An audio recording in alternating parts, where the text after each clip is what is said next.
আজকে ঠিক 11টা 20-এ কিং চার্লসের সাথে আমাদের চিফ অ্যাডভাইজারের একটা ওয়ান অন ওয়ান একটা মিটিং হয়েছে। এটা একটা প্রাইভেট মিটিং ছিল, এটা ওনারা দুজনই ছিলেন ওই মিটিংয়ে।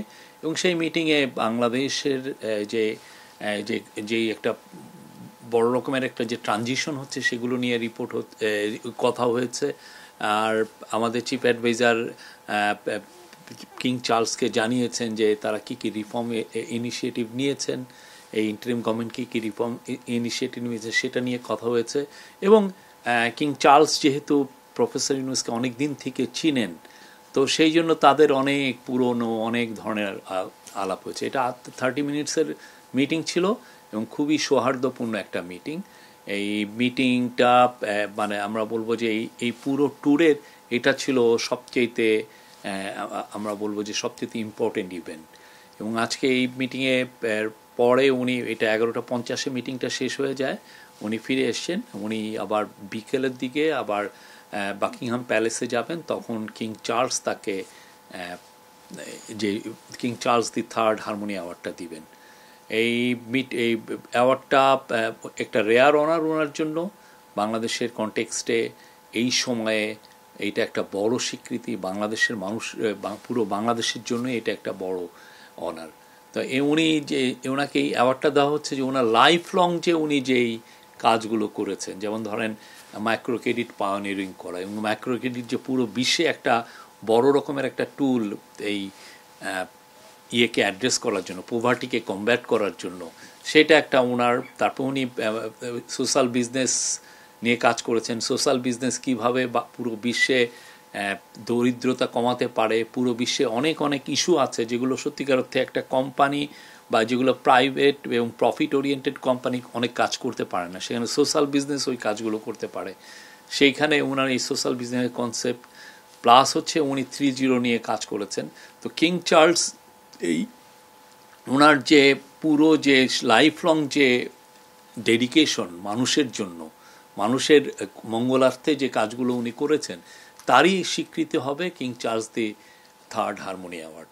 কিং চার্লসের সাথে ওনার সম্পর্কটা অনেক পুরনো। কিং চার্লস ওনার কাজের সম্পর্কে পুরোপুরি ওয়াকিবহাল, জানেন উনি কী কী কাজ করছেন।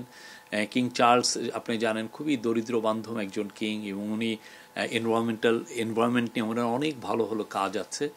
তো কিং চার্লস ওনার প্রফেসর ইউনুসের যেগুলো বই লিখেছেন তার মধ্যে একটা বড় বইয়ের ফরওয়ার্ড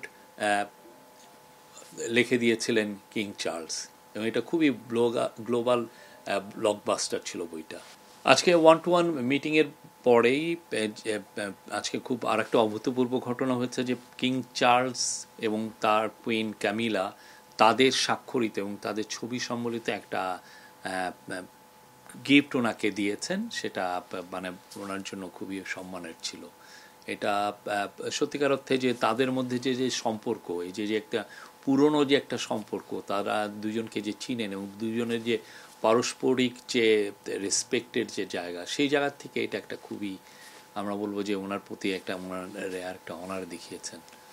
আজকে আপাতত যেই king Charles the third harmony অ্যাওয়ার্ডের বাইরে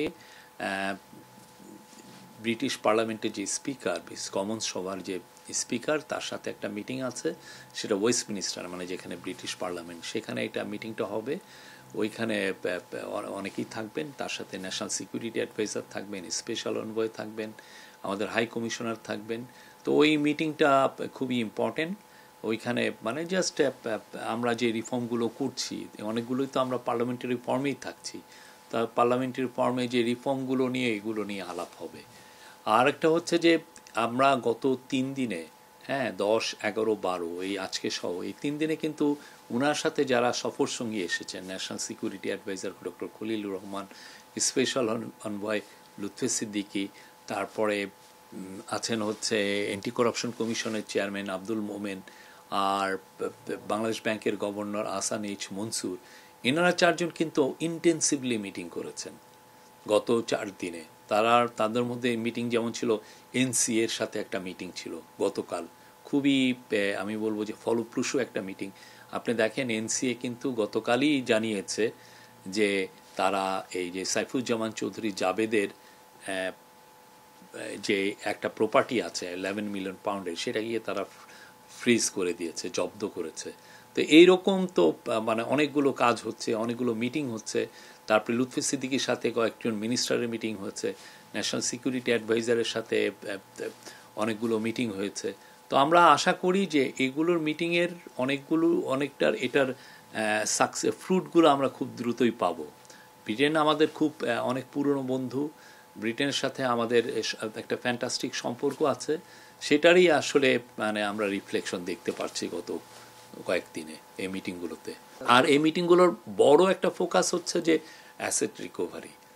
আপনি জানেন বাংলাদেশের থেকে শেখ হাসিনার প্রায় 16 বছরের আমলে $234 বিলিয়ন সাইফন অফ হয়ে গেছে, মানে বাইরে চলে গেছে। এটা অনেক দেশে গিয়েছে, তার কিছু অংশ আমরা জানতে পেরেছি যে ইউকেতে এসছে। তো ইউকের যারা এগুলো নিয়ে কাজ করে তারা আমাদের সাথে যত ভালো রকমের কোঅপারেশন করছেন। আমরাও আমাদের কেসগুলো তাদের কাছে প্রেজেন্ট করছি যে দেখো এই ঘটনাগুলো ঘটেছে।